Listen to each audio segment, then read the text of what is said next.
ওগুলোর অনেক দাম মা, আমাদের অত টাকা কই। আমরা কি কিছুই কিনবো না বাবা, খালি দেখে দেখে বাড়ি চলে যাবো? আল্লাহ ভরসা মা, দেখি আমাদের সাধ্যের মধ্যে কিছু পাই কিনা। আমার যে অনেক দিনের শখ, নিজের পালা একটা পশু আল্লাহর রাস্তায় কুরবানি দেব।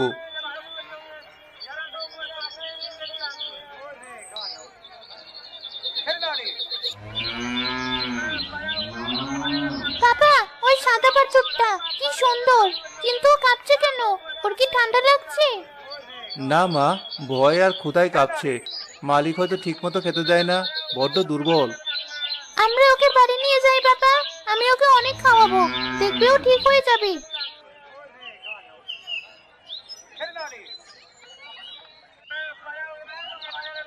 লোকটা দাম খুব বেশি চায় না, কিন্তু মা, একে নিলে অনেক খাটতে হবে। এর পিছনে অনেক খরচ আছে, আমাদের নিজেদেরই তো চলে না। আমি আমার ভাগের দুধ ওকে খাওয়াবো, আমি ওর জন্য মাঠ থেকে ঘাস কেটে আনবো। তুমি নিয়ে চলো বাবা, আমার খুব মায়া লাগছে। ঠিক আছে, যা আছে কপালে, আল্লাহ যা করেন ভালোর জন্যই করেন।